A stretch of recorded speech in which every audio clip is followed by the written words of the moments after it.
Alors bonjour à tous, aujourd'hui un compte-rendu de la masterclass d'Anne Short à laquelle j'ai assisté la semaine dernière.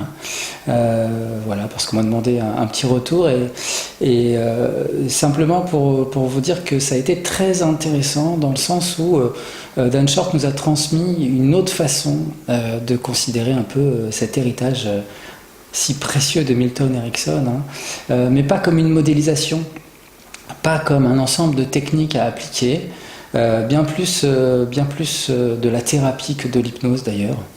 Alors on a, bien sûr l'hypnose était présente évidemment, mais on a surtout travaillé sur une façon de respecter un cadre, une façon de respecter aussi ce que disait Milton Erickson, qui était ne faites pas ce que je fais, inventez votre propre technique. Et la technique n'a pas été le plus important. Ce qui a été le plus important, c'était vraiment quelque chose de très très très personnalisé, c'est-à-dire il y avait énormément cette idée d'inventer une thérapie pour chaque client, de faire à chaque fois quelque chose qui soit complètement sur mesure et de développer plutôt les capacités du praticien à faire ça, sachant que ça ne correspond pas à, ou en tout cas pas uniquement à de la technique, ça correspond aussi à développer des capacités plutôt inconsciente du côté du praticien.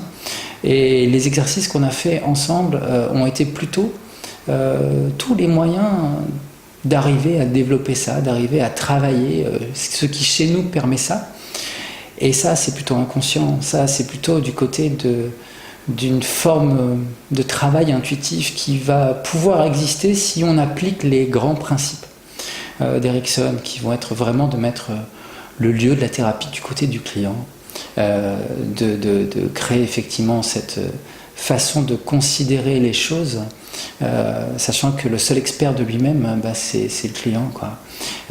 Et qu'en se mettant en relation avec cette idée-là, ça permettait de développer chez nous quelque chose qui va se mettre en résonance avec ça, qui va être une forme de communication d'inconscient à conscient du côté du thérapeute, de façon à presque improviser. On est dans quelque chose qui improvise, mais qui improvise après beaucoup de travail, hein. Tout le travail, ça a été celui-là d'ailleurs.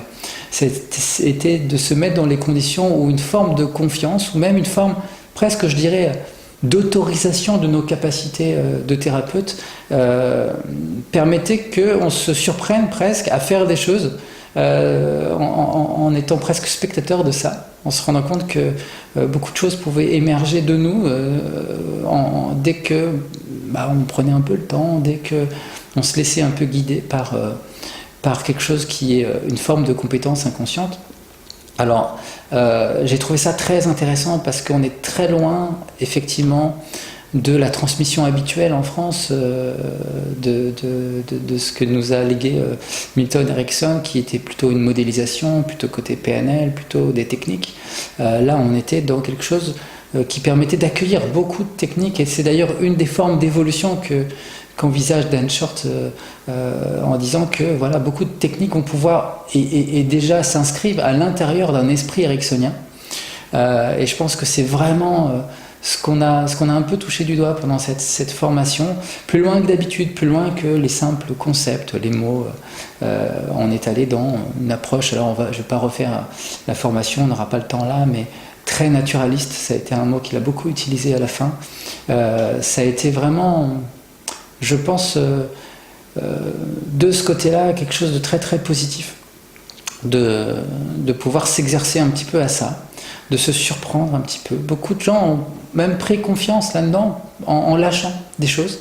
Je pense même parfois il y a plus à lâcher qu'à ajouter, tout en gardant à l'esprit les grandes lignes de la thérapie ericksonienne. J'en garderai certainement des choses qui vont influencer ma façon de travailler, et j'espère que ce sera le cas pour beaucoup d'autres personnes, et en se disant que peut-être qu'en lâchant des choses, on va être un peu plus ericksonien, on va peut-être un peu plus affirmer même un style propre.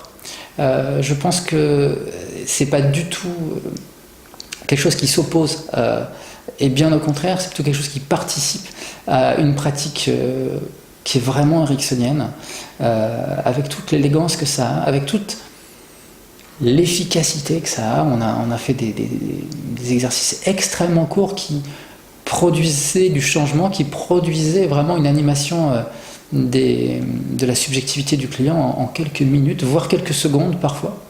L'hypnose a été secondaire, vraiment secondaire, parfois reléguée à presque rien, parfois reléguée à dire simplement au sujet, vas-y, mets-toi en transe, quoi, respire tranquillement, prends ton temps, tourne-toi à l'intérieur de toi, et puis c'était parti, quoi, et on appliquait déjà.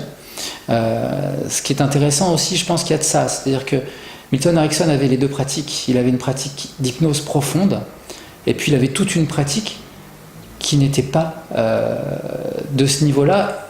Alors est-ce que c'était encore de l'hypnose?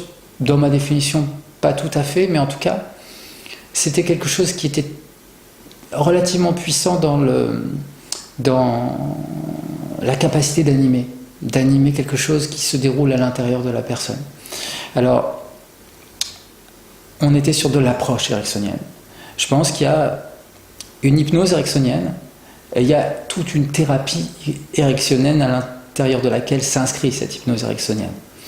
Et on était là-dedans, donc une vision beaucoup plus large, je crois. Vraiment intéressante. Voilà, c'est pour vous transmettre quelques mots sur ce qu'on a vu avec Dan Short pendant ces 5 jours. Et je pense qu'il va en rester des choses plus ou moins conscientes. C'est tout l'intérêt de ça. J'en discutais un peu avec Daniel qui me disait que lui avait fait beaucoup de masterclass depuis pas mal de temps. Et qu'il avait l'impression parfois d'avoir oublié tellement de choses. Mais je pense vraiment que tout ça, on le conserve ailleurs. On le conserve dans quelque chose qui finit par devenir un apprentissage inconscient qui certainement émerge en séance. Donc je suis presque curieux maintenant de constater ce que tout ça va produire. Et je pense que ça, c'est très ericksonien. Voilà. Merci à vous, à bientôt.